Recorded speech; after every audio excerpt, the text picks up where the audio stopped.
deep insight into Thanksgiving. It's also stolen from the Grinch Who Stole Christmas. Just so you know.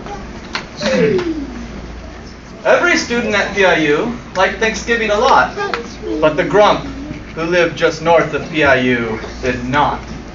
The Grump hated Thanksgiving, the whole thankful season. Now please don't ask why, no one quite knows the reason. It could be all his gratification was delayed. It could be, perhaps, his tuition was unpaid. But I think what was most likely the case may have been that his heart was in the wrong place.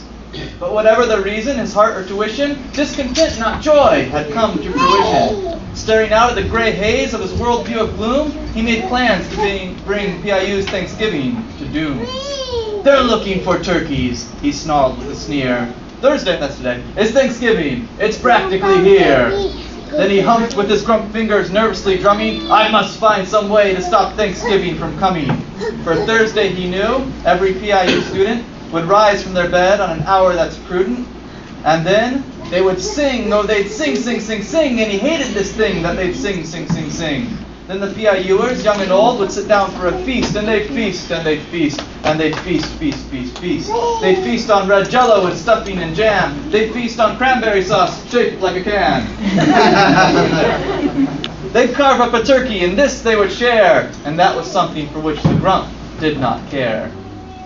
And then they do something he liked least of all. Every person at PIU, the short and the tall, would stand close together, their stomach re-weighing. They'd stand hand in hand, and the PIUers would start praying. They'd pray and they'd pray and they'd pray. The more the Grump thought of this PIU thanks pray, the more the Grump thought, I must stop this whole day. Why, for year after year I put up with it now. I must stop Thanksgiving from coming. But how? Then he got an idea, an awful idea. The Grump got a wonderful, awful idea. I know just what to do. The Grump's laughter was mean, and he assembled the parts for a time machine. And he chuckled and clucked, now I'll ruin their plenty. Then he set the dials for AD 16 and 20. He appeared on the Speedwell, a ship on the sea, where the pilgrims were dreaming of a place to be free, and the Grump set about to put an end to their glee. This is stop number one, the Grump said with corruption. Then he pulled out a hammer and began deconstruction. He punched holes in the galley, the rudder, the beak, the poop deck, the hold, how that ship started to leak. Then he went to the cargo, and the Grump with his bags stole their potatoes, their yams, ham, and rags. That'll stop this Thanksgiving, the Grump sneered with power. But instead of complaining, the pilgrims just boarded the Mayflower. But you know, that old Grump was so smart and so slick, he slipped in with the 102 passengers on that Mayflower ship quick.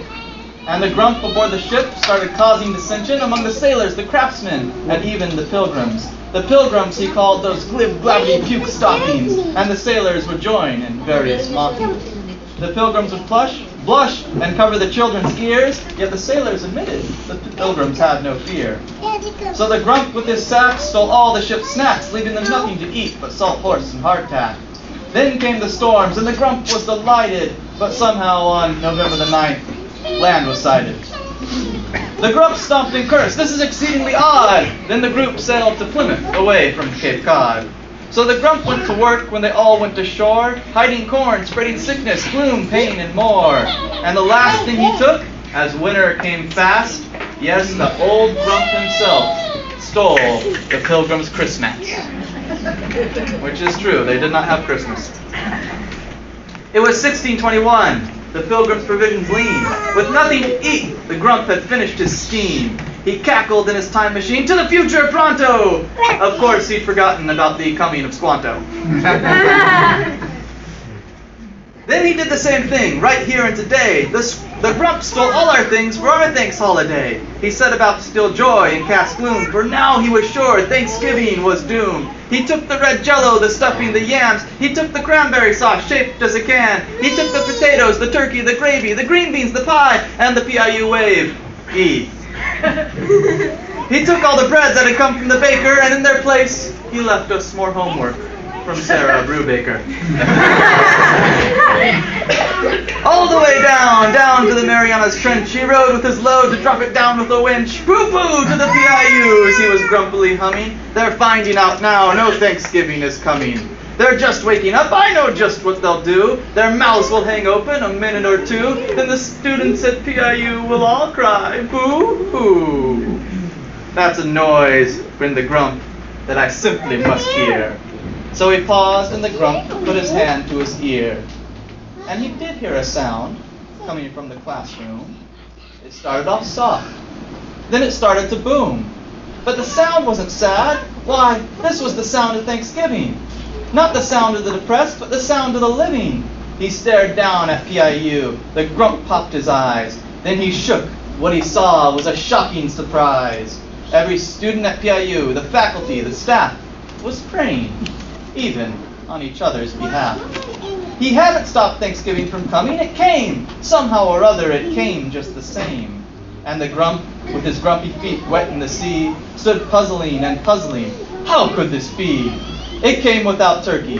It came without yams. It came without potatoes, pumpkin pie, or jam. And he puzzled 3 hours till his puzzler was sore. Then the Grump thought of something he hadn't before. Maybe Thanksgiving, he thought, isn't just things and food.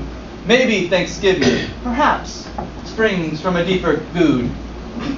And what happened then? Well, at PIU they thought that the Grump's heart moved right out of his gut and into his chest, the seat of true affection, and he understood that our real treasure's in heaven.